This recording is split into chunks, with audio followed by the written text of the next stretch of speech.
again, just stick with Kazakhstan for a second, because the implication, the big so what, I want to get to the so what does this mean component of the conversation. I want people to understand why we're talking about Kazakhstan, why it's important to understand it is.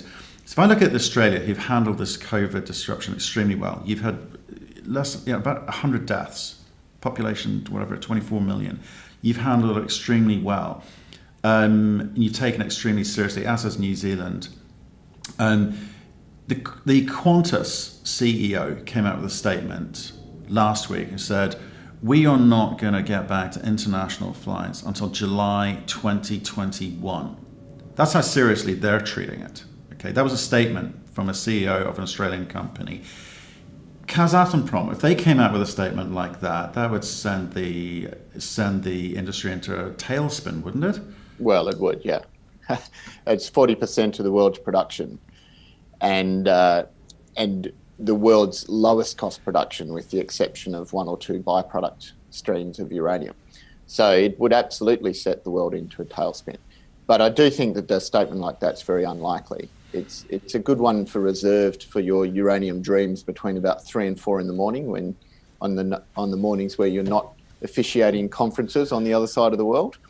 But I don't think we'll see that level of announcement coming out from Kazatomprom. But we don't know when. The point is, no one knows when. Uranium investors don't know when. Utility buyers don't know when. And until that answer, that certainty can be brought back, or at least some sight of certainty can be brought back, there continues to be the great unknown for the supply-demand story in uranium. Well, let's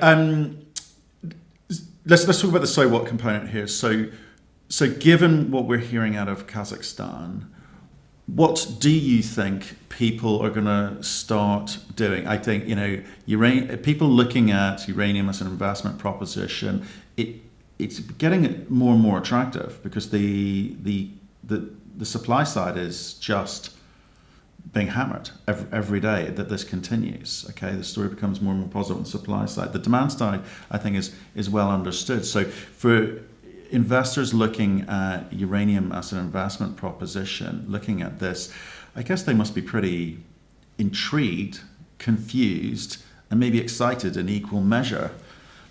Are you seeing? What are you hearing from your investors? Yeah, I think that's a good way to look at it. I mean, intrigued because of what we're talking about. Who knows where this is going to go? Who knows when it's going to end? Who knows what the implications will really be in terms of Kazatomprom's joint venture partners and what they need to do? There's lots of speculation about what some of those joint venture partners who've been selling forward into the spot market, what they might need to do if they completely run out of production for an extended period of time. We could see multiple producers entering the spot market to buy back pounds that they've already sold in the next 12 months. So there's an enormous amount of intrigue. The confusion really comes from price response. Why haven't we had a more interesting and assertive price response right now? Both at a uranium price level, where the uranium price has sort of settled into a comfortable zone at circa $33, but in particular from uranium equities. And whilst there has been an overall negative macro backdrop, and uranium equities have still done okay in that context, we're still looking at our cousins who are gold developers and so on, who are just being enormous runaway success stories right now, thinking, well, we deserve at least that much. I mean, the gold bugs are crowing about $1,800. And you look at where uranium's going to go to on fundamentals, let alone on supply disruption, and we're going to take that sort of price performance and rub it in the dirt. So there is confusion as to why we're not seeing a stronger response. And of course, the excitement, well, that comes from a number of things, but more and more, the shareholders and investors and fund managers that I'm talking to are starting to draw comparisons between where we are now and where we were in 2004, 2005. Multiple comparisons being made between, say, the Cigar Lake flooding event. That was only a 3-month flood. So that was a pretty short disruption, but what it did was it created uncertainty. There was an uncertainty about whether this giant new development in the form of Cigar Lake was going to come on at all. Were they ever going to solve the problems that were leading to the flooding? And the fact that there were multiple flooding events created that fear that one of the enormous new high-grade projects that was banked as filling uranium demand for many, many years was suddenly in doubt. So that is a parallel that we do have here with this production disruption. And of course, it's not just limited to Kazakhstan. We've got Cigar Lake itself that's off in the moment, off production at the moment in Canada, with no line of sight as to when that's going to come back on.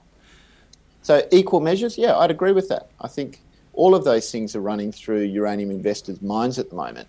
And what I would say to that is you need to take those three equal measures and give yourself enough patience that they all become relevant in a positive way. If you're investing with just a little bit of patience at the moment out to the end of this year, then the intrigue will play out, most likely positively, I believe. The confusion becomes irrelevant because we will have to have some degree of price discovery by then. And the excitement, well, we'll know by the end of the year if the excitement was justified or misfounded.